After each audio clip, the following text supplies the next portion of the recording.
Hi, and welcome to the Roasters Guild Trierside Chat on Education. My name is Adrienne Blasky, and I'm one of your members at large on the Communications Committee. We're officially embarking on our second year of hosting these quarterly web panels. And if you've joined us before, you've heard discussions that we've had on regional roasters groups, the unification of the SCA and the SCAE, as well as a panel on the competition season, specifically the Roasters Championship that was held last weekend. And if you haven't joined us before, but have interest in our past discussions, you're able to find those on the SCA YouTube channel that you're watching this one from now. As I mentioned, today we're going to be discussing education. I'm thrilled to be joined by a panel of folks from the Roasters Guild, as well as the Specialty Coffee Association and the Baristas Guild of America. Our panel will be discussing how and where to access educational opportunities, as well as their experiences as instructors and SCA certified lab hosts. Our panel today is Dorit Lessard, who is the Specialty Coffee Association's Education Director.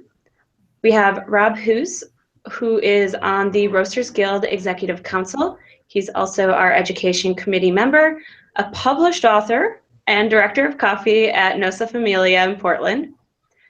We also have Gabe Smentek, who is the Barista Guild of America Executive Council member and Education Committee Chair. He's also the Director of Stuff at Onyx Coffee Lab in Arkansas. And that rounds us out.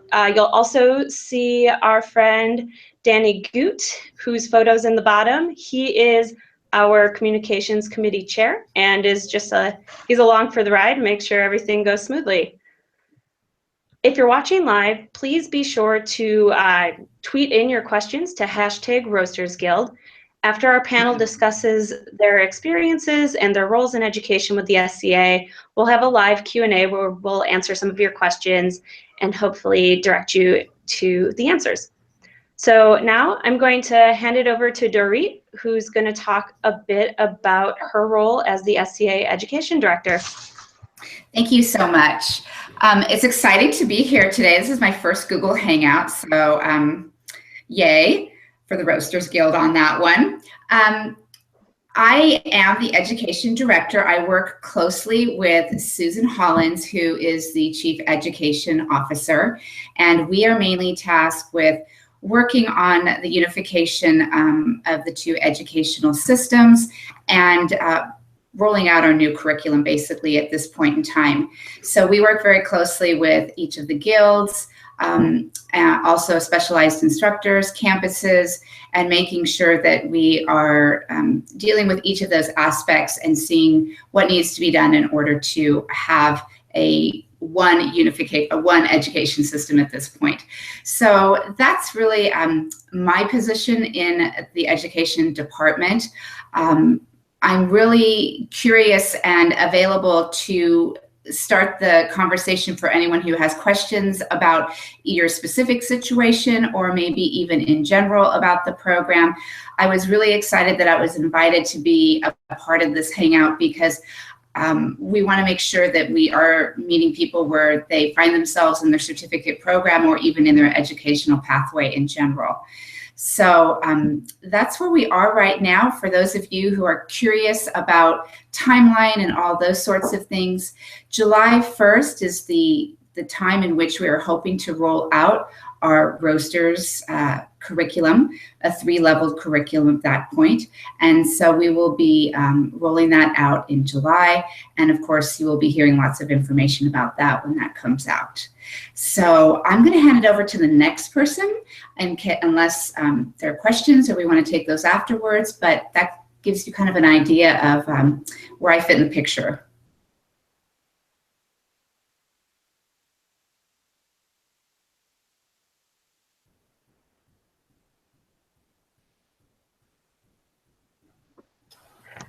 Great. We will move on to our next speaker, Rob. Sorry, I had a little bit technical difficulty switching my mic on. So we'll move to Rob, and then at the end is when we'll do the Q&A session. Cool. Well, my name is Rob Hose. I'm a member of the Roasters Guild Executive Council. I've been volunteering for the Roasters Guild education since about 2012 is kind of when I first started volunteering. Similar in time to when I first moved to Portland, I had a little bit better access to things than I did when I lived in Ohio. But been volunteering, helping teach classes, helping rewrite some of the class literature, and just giving classes at any events, whether they be SCA events like the SCA event, the Roasters Guild Retreat, or different events that are around the world, such as in Singapore, China, all over. So back when Ildy was with us, she kind of got me involved in it just by basically calling me up and asking me. And my very first time teaching in a major way was actually in Beijing, just kind of off the cuff, like, oh, somebody needs to go over there and teach the Roasters Guild class, Rob, go do it. And so kind of trial by fire, and it worked out really well, and I've been loving it ever since. So yeah, that's kind of how I got involved. And right now I'm the chair of the education committee for the Roasters Guild Executive Council. So looking forward to help wrap up the merger between the SCAA and the SCAE into a new system, which we're really excited about so far as how the education system looks like it's shaping up. And then continue to work on that by helping find and approve different lecturers to bring some interesting outside information into these educational events. So that's kind of me and what I'm doing and all that.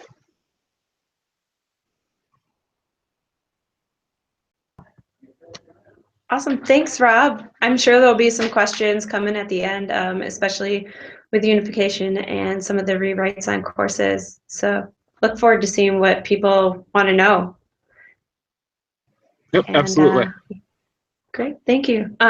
Yeah, we'll move on to Gabe, who will be able to give us some insight into what's happening at the Barista Guild Association and see what's going there. Hi, I'm Gabe. Like she said, I'm the director of stuff, and I do a bunch of different things at Onyx. And one of them was teaching Andrea everything she knows about being a barista. I also am on the Barista Guild Executive Council, and I am on the Pathways Committee. I have I think a similar experience to Rob.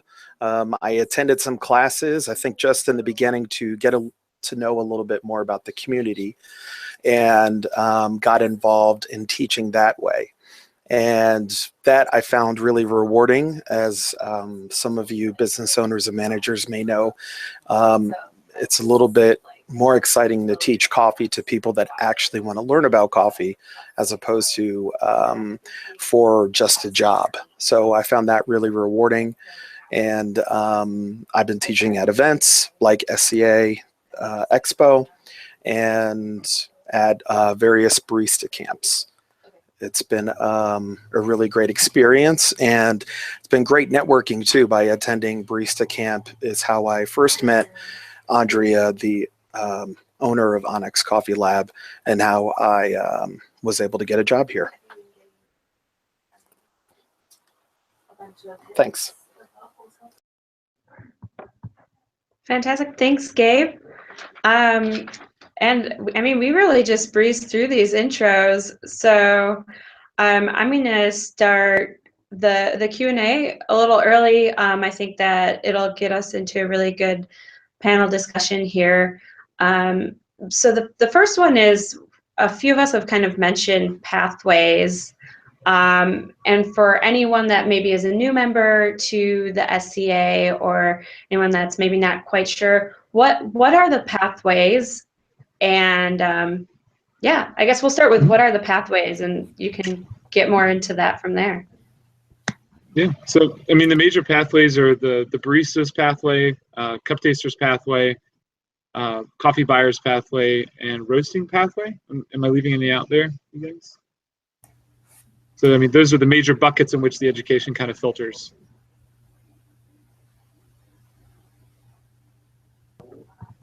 And with those filters, do our members, I should say, do they have to choose one pathway? Can they do all the pathways?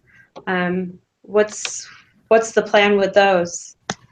Yeah, well, Neil Wilson is the first person I know of that is certified in every level and all pathways, I think. So I think he's one ring that controls them all or something like that. But, yeah, I mean, you can kind of pick and choose what you want. You don't even have to complete a pathway necessarily if you just want to learn the information that's in the classes, because ultimately it's about educating yourself first, and then if you get a certificate out of it, that's awesome and fantastic. But we have some people that just take classes here and there as well, just because they really want to learn the information. Great. And then for any of our Roasters Guild members, Gabe, can we come to Barista Camp, and can we go down the barista pathway as well? Yeah, you can, and we love having people from other aspects of the industry with attending camps and classes like that. It's fun. Most times baristas who are taking the classes have not interacted with a roaster or have a chance to work together. And then also, as someone who roasts coffee, I think it's important to know some of the fundamentals that we're teaching for brewing, whether it's filter or espresso. And anytime I see somebody who's a roaster or green buyer taking classes, I get really excited, and it's really neat. Fantastic. Kind of as a follow-up, I guess, to Barista Camp, a question came in, what if I can't get to a SCA event to take a class? Are there other places or other times that I can take these classes? And if so, what are the prices for those? So maybe, Dorit, I'll let you field that one first. Sure. At this point, if you are missing a class for a certificate that you are in process for, you can either take those at a campus. Also, obviously, you can take them at one of our events too, at least for 2017. Roasters Guild Retreat this year is doing a little bit of a unique situation, but you can take some this year at Roasters Guild Retreat as well. And then we also do offer some of our classes online. And it should be noted that during this year, we are still offering individual classes, and students, can take individual classes in a variety of different venues, whether that's at an event or a campus or online. And once you complete all those classes and pass your exams, you receive a certificate. In 2018 and beyond, of the course a little bit, instead of signing up to take RP 218 or sample roasting, you're going to sign up for, the foundations, roasting foundations, or roasting intermediate, or roasting professional, and you will complete all of the coursework and the practical exam. And for a little while, you'll complete the written exam at that time too, until we get those exams online. And so people will be able to complete things, I was almost going to say more completely, but they don't have to necessarily hunt down that one last class that they're missing in order to complete a certificate. So things will be a little bit different in 2018. Everyone who's in process for a roaster certificate or any other certificate they're in process for, to try to complete that in 2017, because this is when individual classes are offered. And if you have a campus, let's say, that's offering the Roasters Level 2 bundle, I had this question a lot at Expo, and you only need to have one or two of those classes in the bundle. We're encouraging the specialized instructors at the campus to accommodate the student needs. Don't make them pay for the entire bundle. Please let them just take the first, the last two classes they need and that sort of thing.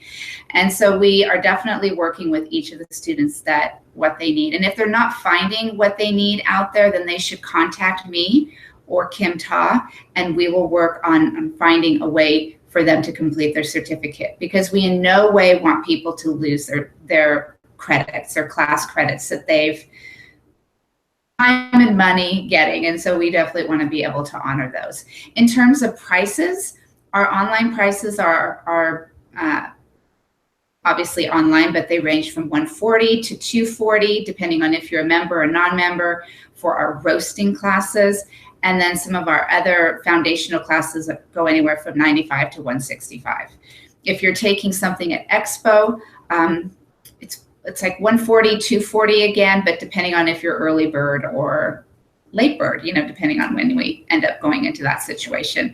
So it's a little bit different. And then of course, campuses set their own fees, but obviously within a range. But the best thing to do is to just go to the campus and see how much they are charging for that course. So I hope that answered any questions. Yeah, I think that was really helpful, and it got in pretty some good detail and direction for our members or anyone that wants to be a member or look at pathways. I think there's a lot of really good information there via the Specialty Coffee Association website. And a question that came up during that, and maybe someone that has a certificate wants to field this one too. What exactly does being certified, or what does the certificate get somebody? I can speak to that a little bit. It varies. So different places in the world place different emphasis on certificates. So in certain countries, the certificates are actually valued significantly more than they are in other countries, just in general. But in terms, first of all, you obviously get this really nice piece of paper which you can frame and put on your wall, which is really nice. You get some pens that you can put on different things. But the real value comes from having a group of people that have a certain amount of knowledge, as in the Roasters Guild or the Specialty Coffee Association, certify that you know a certain amount of that information. So it gives people that are looking to hire or are looking for help to bring on roasters or baristas or whatever, a certain peek into what you should already know and where you're at. They also see that you're actually very serious about your own professional development, and that being a barista or a roaster isn't just something you're doing to get by this current stint in your life, but it's something you're actively investing in. So I think it encourages people to get hired on and that sort of stuff as well. In addition, there was a study done by the SCA that looked at pay for people that have certificates versus people that do not. And it could be kind of a mix one way or the other, but it looked like people that had certificates did hold a slightly higher pay scale than those that did not. And whether that's because they work for companies that value them as employees and are paying them more in addition to sending them to get certified, because often they're with the companies that help certify them, or whether it's unrelated, we don't know, but it did show a positive trend in that kind of general direction. Plus, you get to meet a lot of really fun people and learn a ton of information and gain confidence. That's kind of my 2 cents on it. Awesome, that's a really good response. Thank you, Rob. And Gabe, would you say that it's pretty similar in the Barista Guild, or do you get some nice equipment when you get your certificate that maybe Roasters Guild is missing out on? No, you don't get any nice equipment, but fortunately, a lot of the brewing equipment is a lot cheaper than roasting equipment. You do get the knowledge and that you've gained by taking the class. And speaking specifically of where I work, I know that we hired somebody not too long ago just because she went out of her way to take and all of the classes, and she's a level 2 barista, and she had done that on her own. So we knew that she was invested, and it was really great to just know that somebody who knew about coffee and was invested and ready to learn was able to work with us. Also, whenever I go to a barista camp, I'm always very surprised by, there are a lot of people that are not even in coffee that go to these events, simply because they're just hobbyists and they want to know more. And that's also I think that's a pretty cool thing as well.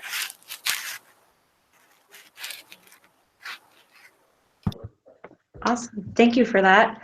One of the things I think that's also been kind of alluded to during this with the certificates is that there are going to be some changes coming to the certificate program, and maybe that we want to complete some of those courses before time is up.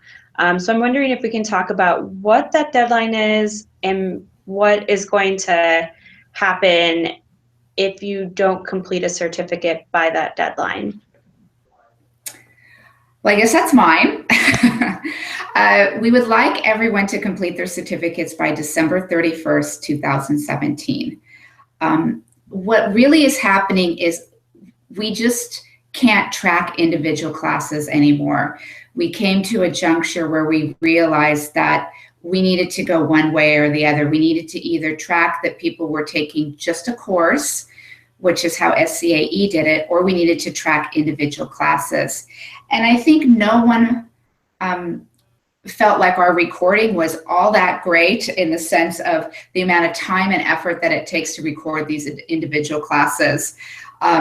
You know, I think we started out the first year recorded, Roasters Level 2 had something like 15 different classes we were recording and people were trying to take. So it was really just kind of a little bit of an overwhelming process or task just to keep these all straight. But we have all of this information in our database system, and it does not get lost. We still have all of it.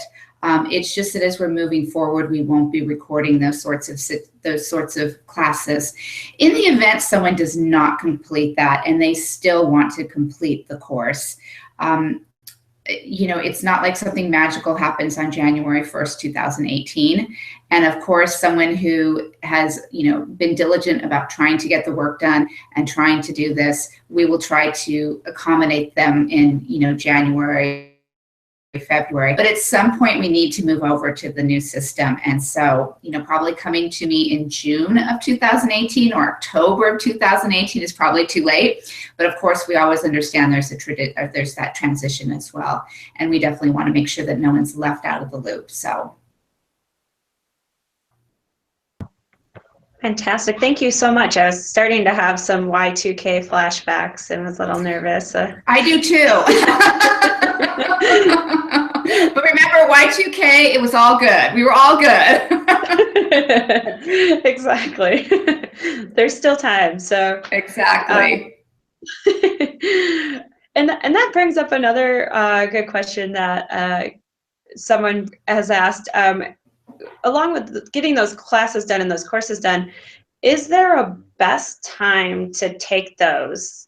Like, should we go to Roasters Guild Retreat or Barista Camp, or is it maybe better to go to a campus? So I guess this question is really open to anyone on our panel, since I think everyone's got some pretty good experience with all of those things.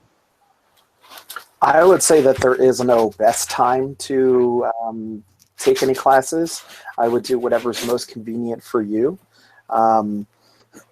Just Barista Camp may be convenient. It's also a great networking experience overall. And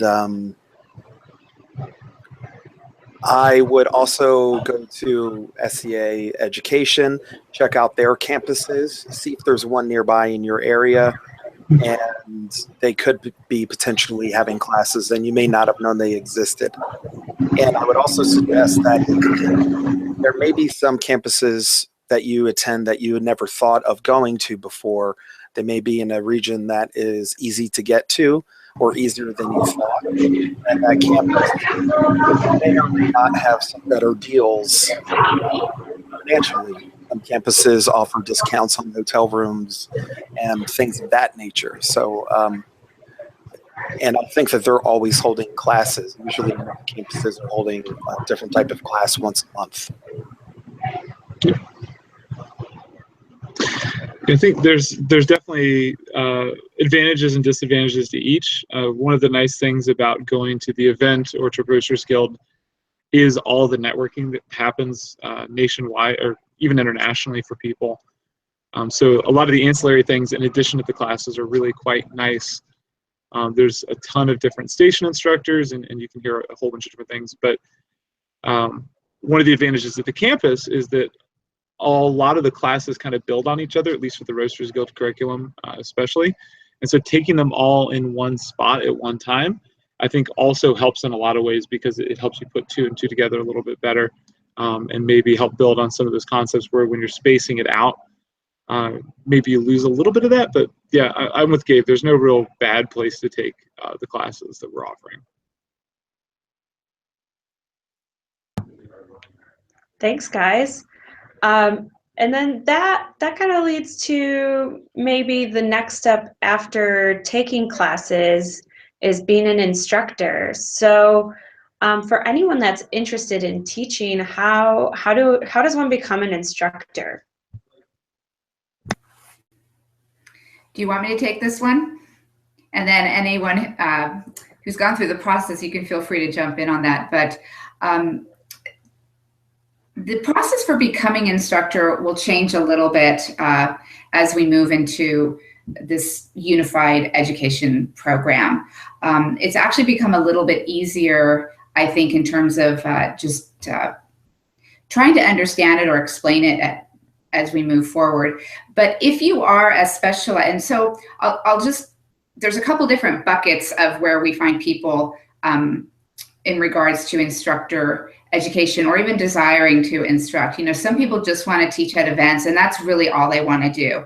They don't want to get a license and they don't want to go out and teach, and that's fine. And we recognize that. And that's something that is a little bit unique to SCAA is we do events very well, and we have an amazing staff of volunteer instructors that work at our events and that make the experience really what it is. And so we really want to make sure that we retain that, and we retain the ability for someone who is well qualified to teach these classes or the modules that they will be at some point in time, and that we provide opportunities for that, because that's, I think, something very unique to our association and to each of the guilds.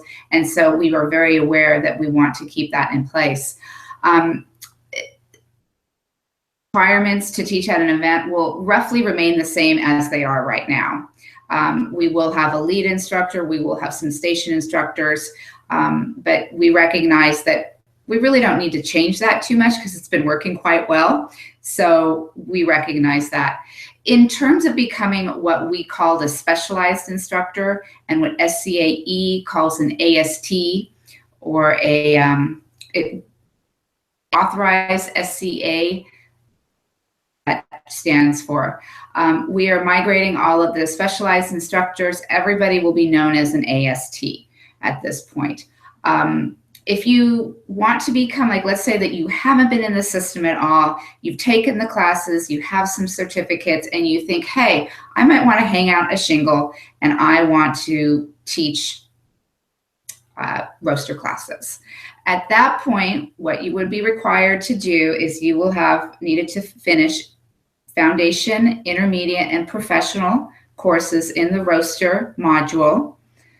Then you take what they call the Train the Trainer course. And that's a 2-day course, which has a little bit of a unique spin and why it's longer than our IDP, because one of the things that they really focus on is how to teach, how to create a lesson plan, how to create teaching materials, because you're all on your own in a campus. You know, you don't have that whole support system of instructors. You don't have, you know, SCA there putting, you know, helping out with event management. It's really the instructor on their own at a venue.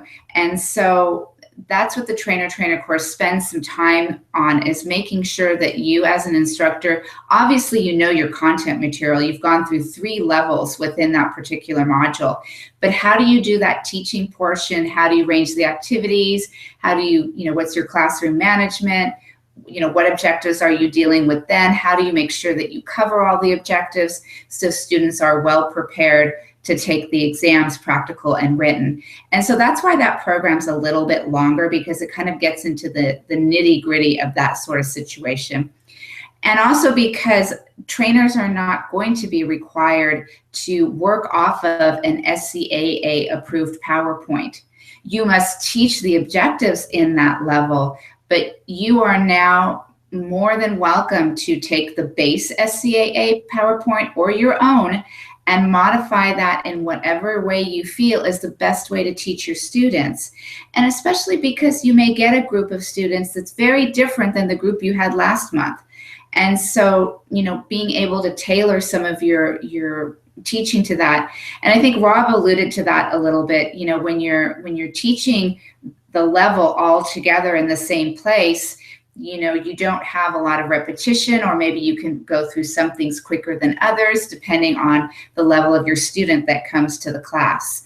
So that's kind of an overview of where things are going in that particular area. But anybody else who wants to, you know, jump in on their experience on the other side of becoming an instructor, you know, I'd love to hear your thoughts or comments.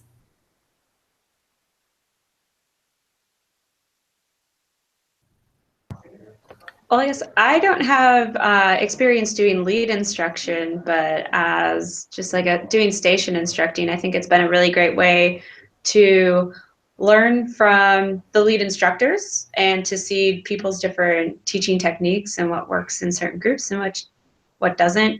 And one of our panelists in our chat over here alluded to, it's a really great way to kind of work towards at the moment at least, work towards certification if you're station instructing.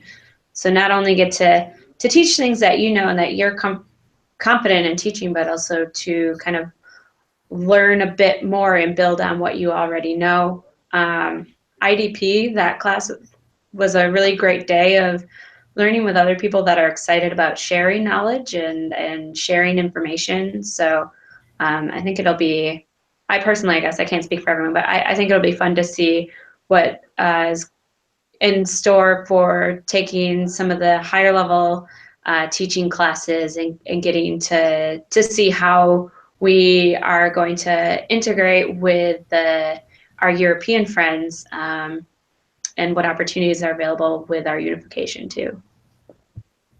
Yeah, and to build upon that, I would say that I got a lot out of the IDP class as well. It made me think about adult learning in different ways and how people soak in knowledge, and I thought that was very useful. And then once I actually did the teaching, I found that it was tapping into skills that I didn't know I had, that I never would have found or discovered had I not started teaching. And then the rewarding aspect of it was a nice bonus. And then going to new places, this year I was able to go to Brazil and South Korea related teaching classes, and Rob was able to go to China. And honestly, I never thought I'd go to South Korea in my life, so it was pretty cool to go and get paid to do it. And it was a lot of fun. Yeah, and something too, like, at least this is how it is for me. I've never learned something so well as when I've taught it, because in order to teach something, you have to go over it and over it and over it and over it again in your brain. And so the act of teaching, I think, makes you not only better at remembering it, but also implementing a lot of the strategies and ideas that we talk about. So it's huge for your own professional development, if nothing else, I think. That's awesome. So yeah, so if you're watching this and you're like, I have something to contribute and I like talking to people about what I know, or I like talking to people and learning from them about what I thought I knew, I would highly encourage you to take a look at opportunities in teaching and being certified to teach classes. Because I mean, who doesn't want to travel? Who doesn't want to meet people and engage in really exciting conversations and further our industry? And I think too, one of the things that this can get into as well, because Dorit mentioned that you get the kind of the structured class curriculum, and that you can maybe add onto it or make some modifications for your teaching style. And it was something too that Rob alluded to while he was talking initially. How do classes get written for the SCA, and how are the, I guess, education committees of all of the different pathways, how are they deciding what to add and what to implement into the curriculum and classes? So I can speak a little bit to that currently, as well as where we're moving in the future. So currently, a lot of that has been done through the what was the Roasters Guild Certificate Committee, and then became the Roasters Guild Education Committee, or the Roasters Guild Pathway Committee. So I volunteered with them for quite a while before actually even getting on the executive council, so I've been working with them for quite a bit. And what we would do as a committee is we would try to pick which classes needed attention or needed to be worked out, and then by utilizing different members at large who are subject matter experts in any one of these different things, whether it was at one time heat transfer had an amazing amount of mathematical equations in it from somebody who actually knows a lot about mathematics behind heat transfer. And so we would task different people, we're going to talk about grinding, we need to loop in people that actually operate grinding companies that have the scientific information, stuff like that. So that's kind of where we pulled this from subject matter experts to create curriculum based around objectives, and then what we call KSAs, which stands for knowledge, skills, and affect or ability. And so those would kind of form the framework for the classes that we'd set up, and then we'd build out the information underneath that. One of the changes that's going to be existing in what we're doing in the future is that we're no longer delivering complete PowerPoints, because we used to have to build complete PowerPoints. We used to have to build handouts. We used to have to build all of these different things. And now what we're doing as an organization is we're providing the objectives and the KSAs to the people who are going to be the ASTs, and saying, however you decide to form and teach this, by the end of this section, they need to be able to do the following, they need to know the following, and then it's up to them to kind of build out this equipment. So it's actually kind of awesome on our end, because it allows for a lot more individualization, especially now that we're a much more cross-cultural group. I mean, we were before, there's always been internationals involved with the Roasters Guild of America, but now that it's the Roasters Guild in general, and it's SCA instead of SCA and SCAE, it allows the ASTs to locally adapt it for the culture and the language that they're going to be working in, which I think is fantastic. And there's just no way to manage that top down, so far as like providing a PowerPoint in every language that people are going to be working in. So I think it gives us as an organization greater flexibility and greater world reach.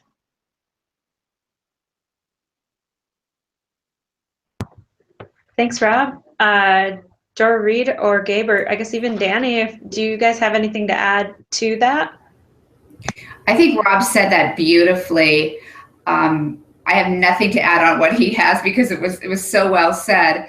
I think the one thing maybe that Rob didn't touch on is, in terms of what's happening now, is if people are curious as to how we end up with the new curriculum, what the people tasked with creating the new curriculum have done is take the objectives from SCAA and the objectives from SCAE, and they are physically reviewing each of those objectives and having discussions on what should be in the foundation level, the intermediate, and the professional level.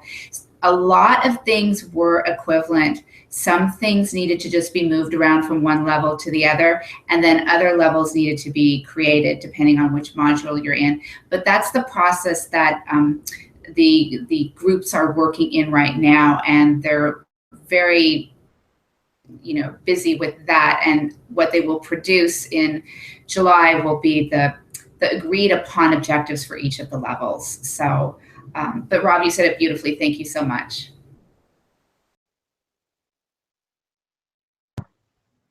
Awesome, thank you. I think that is really helpful, because I think even attending classes, sometimes you're like, I wonder how they get to this, or decide that this is something that's really important, especially with mathematical equations. Something that you don't always think about while you're roasting, or maybe even brewing coffee. I think kind of going along this line that we've got of where do I find classes, how do I take them, and how they get written. the certified labs is something that we've brushed on a little bit, and we might have some viewers that are wondering, like, hey, we teach classes here. We've got a couple of instructors that are based in our area. How do I get my lab that has all this wonderful equipment and potential, how do I get it certified so that I can host courses for the SCA? Sure. Basically, what has happened in terms of where classes can be held, we have opened up the arena basically in which classes can be held at. It used to be that you could only hold classes at an event or a certified campus. Obviously, we're still having them at events, and then of course at campuses as well. And a campus has been inspected by a certified inspector that they indeed do meet a very stringent level of requirements in a particular module in order to have classes taught there. It should be noted that instructors, I should say, can now teach at what's called a venue as well, which is not a certified lab. But the venue must be in compliance with the equipment, supplies, etc., that are needed in order to teach a particular module per level. And those requirements are listed on the scaaeducation.org site, and it's under the campus update area. And it delineates, what do you need to do to become a campus, and then what do you have to have met in order to hold a class at not a campus. And so that information is out there now. Of course, campuses also end up paying a fee to have the inspection come in. Also, part of that fee that they pay to SCA is really to work with them closely about how, or if they have questions about compliance, or how do I get compliance, or where do I find this, or why do you have this requirement, that is dealt with as well through that fee. And then it also is the inspection fee as well. And then the certification is for 4 years. And so that every year every 4 years, there's a re-application process. So. And yes, Rob brings up a great point. SCA advertises your classes for you. So it goes on our website, and anybody can find that. And once we have our two systems merged together, it will also be, available to not just, American facing, but really the entire association facing as well. And then we have an education newsletter that goes out, and we highlight what's happening at our campuses. That's awesome. I think it's really encouraging for folks too to know that they can be a venue and not necessarily have to have the full lab equipment. Are there any other benefits apart from the advertising that campuses and venues get with being certified? Well, a venue's not certified, but the campus as being a certified training, we're calling them now, I think, premier training campuses is the terminology. They do get a special place on our website. We do try to highlight things that are happening just at campuses in either our Facebook, social media posts, our newsletter that goes out, as well as, we are getting quite a bit of interest globally now for the campuses. And so I think it's becoming kind of a way to differentiate your location at which classes are being held, in the sense that this is a different type of experience just in location and atmosphere, and also just what you're going to be exposed to in terms of equipment, and maybe you can dive deeper into some of this material as well. So that's the differentiation, I think, that we're seeing come along here. But at the same time, we were very mindful that there are places in the world that there just is not going to be a campus. If we're looking at Nigeria, if we're looking at some other places, it's like, but we didn't want to not have coffeeation not be able to happen there. And so it's trying to reach that very delicate balance of how do you create very unique and special places to have education, but at the same time, allowing it to be very inclusive. And one of the other advantages to the certified venue thing too is that if a company, like a larger company, decided that they wanted to have their roasters taught in-house, the equivalent of RGA 1, so the SCA Roasters Pathway Level 1, then you could actually have the instructor come out and certify them. So like a friend of mine at a really large roastery was keen on doing this, but wasn't going to be able to get all of his people to go to one of the campuses. And so under the new system, he could actually go and certify them at their existing facility, provided they had proper equipment, which other than some of the campus stuff they actually had, which is awesome. And to Danny's other question, if I'm a certified instructor, can I teach at any campus? Oh yeah, buddy. And that's the good stuff. If there's a certified campus in Asia or Europe or the US or South or Central America or Africa, you as a AST can actually travel there and certify people through that lab, which is pretty awesome. And that's where a lot of the traveling and potentially, you know, mixing of cultures and stuff comes in, which is really fun. Yeah. This is so great. These are all some really great changes that I'm glad that we've had the opportunity to talk about them today. Because I think, so the last point that Rob brought up, like being able to have an instructor come out and train your staff rather than trying to find a way to send everyone to campus where you got to pay for lodging and stuff, that's huge, and that's just going to benefit us all, I think. Great. Well, I haven't seen any other questions. So I'm to wrap it up here. I really want to thank all of you viewers for tuning in either live or after the recording with us on our first Trierside chat of 2017. I encourage you all to say hi to Joe if you see him. But I encourage you all to actually reach out to the Specialty Coffee Association, reach out to Roasters and Barista Guilds about any questions that you have on education, whether it be the Pathways programs, where campus is located near you are, where there are instructors, anything like that. All three of our websites will have a ton of information for you, and we can always direct you to the right people for those questions. Kind of along that way, the Roasters Guild, and I'm sure also the Barista Guild, given that Gabe is joining us, we really love collaboration. We definitely rely on our members to help direct our organization. I mean, you guys are the organization. So if there is a topic that you want to see us do a panel on in the future, let us know. We have a submission form on our website, roastersguild.org. And that's just going to be under the resources menu, and then you'll see content submission form. Please let us know if there's a topic that you're interested in. If there is anything that you want us to talk about, we would love to know, because these are for all of us to stay connected with each other.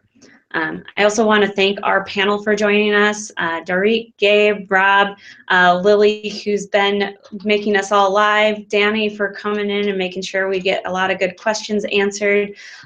Thank you guys so much for joining us and taking time out of your day to chat.